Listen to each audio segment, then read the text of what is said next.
Hello. Hello, Douglas? Yes, sir. Yes, sir. This is Izzy from MMA Jam Live. How you doing this evening? Good, man. Good. How are you? It's good to talk to you. I appreciate it. It's a tremendous honor having you on. Thank you for taking time out of your evening to chat with us here for a second.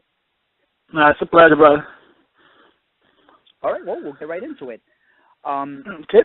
At what age did you make the move to the United States, and what made you decide to do so?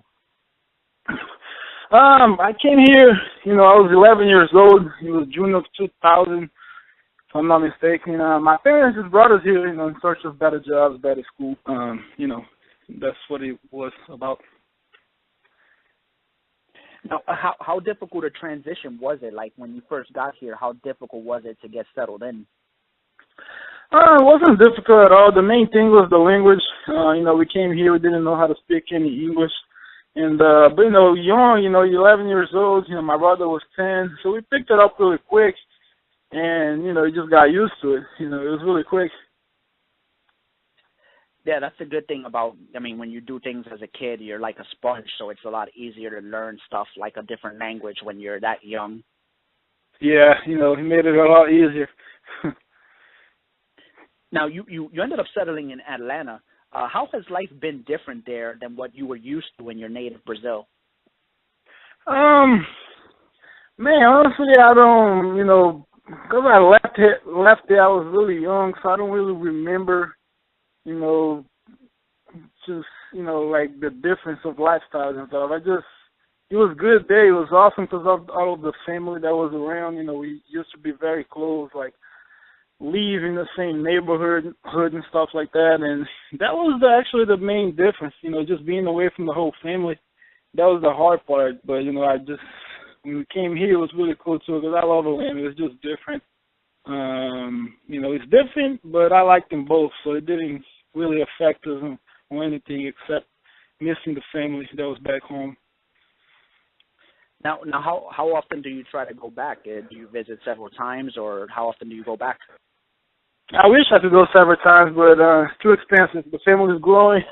The more they grow, the more expensive it gets. But I go at least once a year. I'm going again in the middle of this year, sometime in the next month or so. I'm trying to go there with the whole family, me and my brother and his family. And, we'll see what happens. We'll see if we make it there. Now, when you head back to Brazil, how are the fans there? How do they receive you? Man, it's actually getting very, very popular over there. Bellator in Brazil, especially around my city. Around where I live, everybody knows that I fight and stuff. My dad really gets the word around there. And since it's playing on Fox Brazil now, it's growing even more. They play in the Esporte Interativo channel. It's really big. Millions of people watch it. So it's growing. The fan base is really growing. And I'm happy to see that over there in Brazil. I really, someday I just hope Bellator do a show there, to grow out the Brazilian fans even more. That definitely would be awesome. Now, does Bellator have like a TV deal in Brazil right now? Yeah, they have on two channels. Fox Brazil, they just agree with that now. Fox BR is what they call it. And the other channel is Esporte Interativo. They've been with that channel for about a year and a half now, 2 years. Oh, that's great. Now, a lot of people don't know this, but you were actually supposed to fight for the WEC at one point. That would have taken place at WEC 39 on March 1st, 2009 against a guy named Justin Haskins. Now, do you believe that things would have been different for you, given the fact that the WEC road would have led to the UFC? How do you think things would have been different, like, had you made it to that fight? Man, I had the contract in hand. I had the fight contract, and everything was going really good. Unfortunately, my immigration paperwork wasn't ready back then. I didn't have my Social Security neither, so it was all in the process. So I wasn't allowed to fight. And honestly, man, when I look back, I think that I wasn't ready for that. So it's just, it happened for a reason. I believe everything happens for a reason, and that was one of the things. I was very young. My record, I think, was like 11-2 or 12-2. but not very experienced. I was like 20 years old or 21. So I'm just glad. I'm glad it didn't happen at that time, because I think, I wouldn't do so well, being honest. Just, because the guys there were a lot tougher, so, it happened for a reason. Definitely. Now, okay, so you said that you had the visa issues, right? But you ended up fighting in MFC, correct? You fought in MFC. Yeah, later on I did. That was when I got everything straightened out, and then I was able to travel. I had all my paperwork, so I was fine. But that, that deal actually happened maybe a couple of years after that, if I'm not mistaken. Yeah, exactly. And then from there, you went 3-0 in the MFC. Winning and defending the welterweight championship there, with your last fight coming against Terry Martin at UFC 29, and then you made your Bellator debut that year in September of 2011 at Bellator 49. Now, you wound up signing with Bellator and entered the Season 5 welterweight tournament, which you won by knocking out Ben Saunders. I may be asking a question with an obvious answer, but how would you describe what it's like to go through one of those tournaments? Man, it's not very easy. I think if you didn't have to cut a lot of weight, I think it would be a little easier. But man, for me, I've always, since that first tournament, I used to cut like 30 pounds to make 170. So you get done with a fight, then you're right back on a diet. And that's what really kills me, because 3 days after the fight, I'm back to 200, 205. You know what I mean? And that was the hardest part for me. I think that the training, everything, it's hard, but I could slow down a little bit on the training, but not on the diet. So for me, that was my biggest problem, especially doing that 2-3 times, man, in like 3 months. That was miserable. But, I'm glad I got through it, and I did it twice, so, it was a good thing for me. So basically, your walk-around weight is about 205? Yeah, 205 is actually getting close to 210 right now, because I think the older I get, the bigger I get. So, it's getting harder and harder to make, 170. So you're essentially like, let's say you go through a tournament and obviously you fight once every month, with the next month being the second round. So you're cutting weight 3 times in 3 months. 3 times in 3 months, yes, sir. 30 pounds every month. Unbelievable. Yeah, it's miserable, man. It's miserable. I don't know how I do it, honestly. Yeah, I don't know either, because you're an absolutely massive welterweight. Thank you. Now you also entered Bellator Season 8 welterweight tournament, which again you won by knocking out Ben Saunders. How would you describe your emotions after winning that tournament, and was it a better feeling than when you won your first tournament? Man, I think for me, for myself, I think it was a better feeling. Winning for me is what's important, of course. But I told my teammates, man, we're going to go over there and we're going to finish all these 3 fights. And I really wanted to prove to everybody that I got a lot better since that last Bam Askren. And it really made me a better fighter, man. You learn a lot every time you lose. And, I told myself I was going to go in that tournament and finish whoever I fight, and I did it. I got 3 KOs.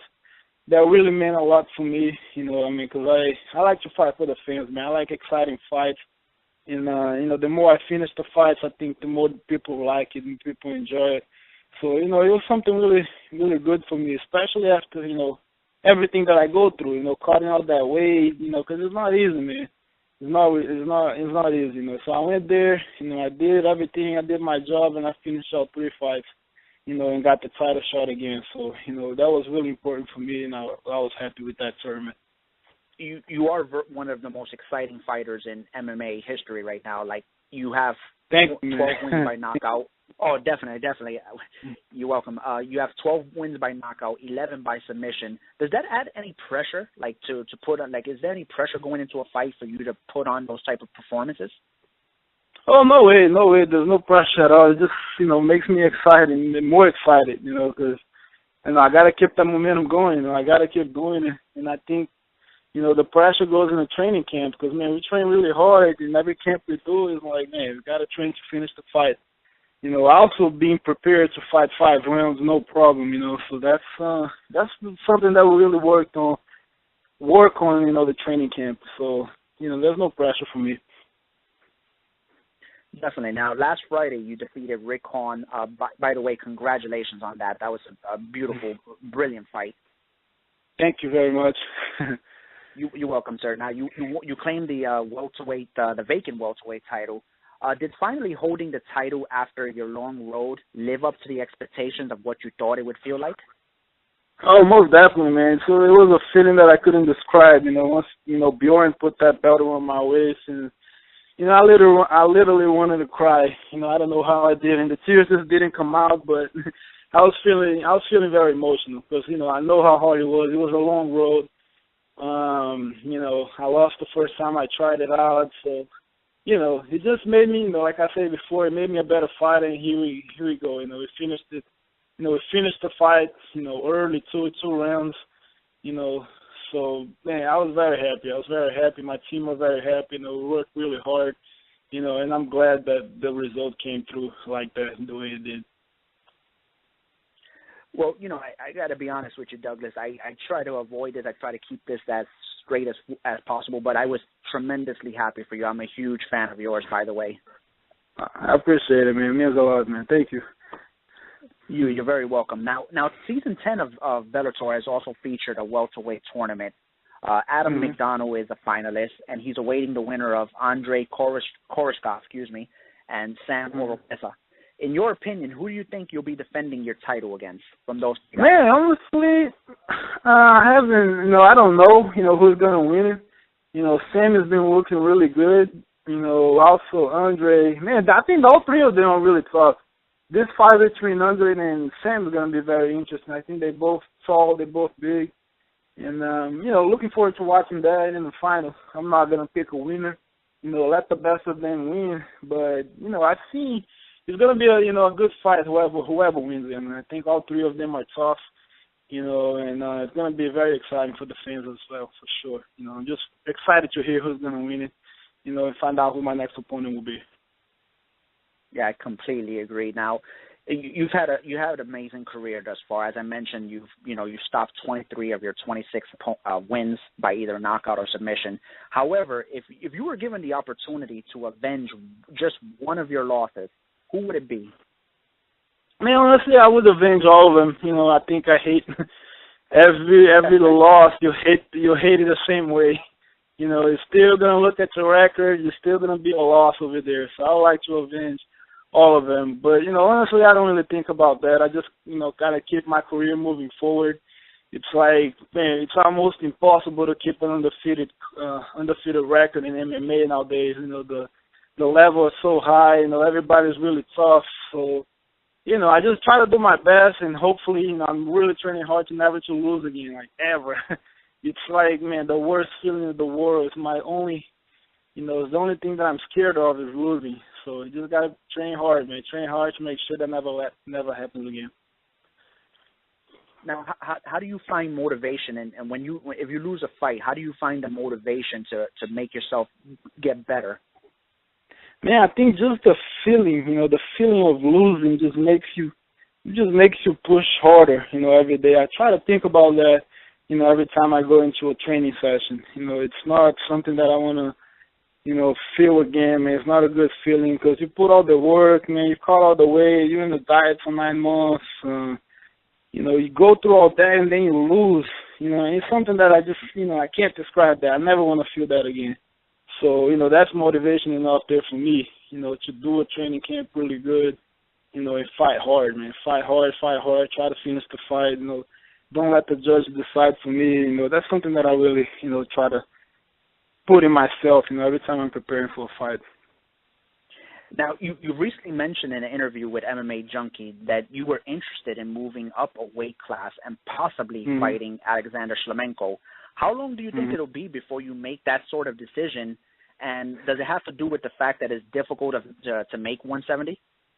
Yeah, it's just getting harder and harder for me to make 170, like I said before. So that's why we think, me and my training camp, my coaches, we're thinking about moving up pretty soon. I don't know how it's going to happen. I don't know when. Hopefully by the end of the year, because honestly for me, if it was up to me, I'll move up right now. You know what I mean? Because, man, it's hard. It's hard for me, man. I'm a big boy, you know, I'm already at 208 right now, and I just fought last Friday. You know what I mean? So that just shows, you know what I mean, how much weight I cut and stuff like that. But, you know, I just won the belt at 170, and, you know, I want to defend it. You know what I mean? For me, you're not really a champion until you defend it. You know, I said that before when I won the MFC belt. So let's see, man. Let's wait for this tournament, you know, maybe do 2 more, and we'll go from there. But that's definitely something that I'm thinking about every day is moving up, you know what I mean, to 185. That definitely would be incredible to see you and Alexander throw down. What is it like we're watching your brother on The Ultimate Fighter season 19. What has that meant to your family to see your brother, you know, on TV on The Ultimate Fighter? What does it mean to you guys? Man, we're just very, very, very proud of him. You know, he's been working really hard too. You know, that week actually was just huge for us. You know, I won the welterweight, you know, world title. You know, he got into the house, so that was just a huge accomplishment. You know, me, I'm proud of him. I'm happy for him. You know, same way with our family, man. Mom and Dad are super excited. You know, they get nervous. They get very nervous when we fight and stuff like that. But you know, when something big like this happens, you know, they get very, very excited and very happy for us. So it's just a moment of joy, you know, and you're really enjoying the moment, you know, and just working hard and making the most out of it, man, because that's very important. Yeah, it's, you know, it's, for me personally, it's incredible to see a set of brothers, you know, along the lines of guys like the Nogueiras and all the other list of brothers that have come along. It's great to see. Mm-hmm. 2 brothers just fighting at the pinnacle of the sport. It's fantastic. Yeah, it's good, man. It's a great feeling. You know, we want to get our names out there too. You know, the Lima brothers are coming, man. So we're just training hard and, you know, making the most out of it for sure. Very excited. Definitely. Before we let you go, Douglas, we always like to give the fans in our chat room the opportunity to ask a question. Sometimes they're good questions, sometimes they're just crazy. And this one is probably along the lines of being crazy. One of our fans wants to know who do you think would win in a fight between a gorilla and an alligator? A gorilla and an alligator. Man, I think an alligator. Just gonna bite him in the leg and that's it. Fight is over. Go to the neck, bite his head off. I think the alligator will win. You know, I don't know. The gorilla has a lot of power, man, but I don't know. The alligator seems more dangerous, you know. I'm so happy that you answered that one because some people just, I don't know, they think something like it's just so weird a question that's what they want to ask. But I'm happy you took it in stride and you're a very good sport. Nah, man. If they want to know, they ask me. I'll just tell them what I think. No problem at all. Any questions. Well, the fan said he thinks the gorilla would win, so he doesn't agree with the answer, but it's still. Oh, it doesn't agree with me. That's funny. Now, lastly, Douglas, where can your fans find you on Facebook and or Twitter? Man, you can follow me on Twitter, you know, at Phenom Lima. I also have a Facebook page, you know, it's Douglas Lima, an MMA fighter. So, yeah, man, just follow me there. You know, I'm always there interacting with the fans. You know, I try to answer everybody, you know, whenever they send me a question. You know, I try, you know what I mean? And, yeah, that's where you can follow me on social media. I also have an Instagram, of course, and it's Phenom Lima as well. Definitely, and it was an honor, again, talking to you, Douglas. And I hope I don't pronounce this wrong. Obrigado. I hope I pronounced it right. Yeah. You got it right, man. De nada. You know, it was a pleasure. You know, anytime you guys want to do it, just let me know, man. I'll be there. You know what I mean? For sure. Thank you, sir. And best of luck to you going forward, and I look forward to watching you throw down again in Bellator. Thank you, sir. I appreciate it, man. Thank you very much. You guys have a good night. You too.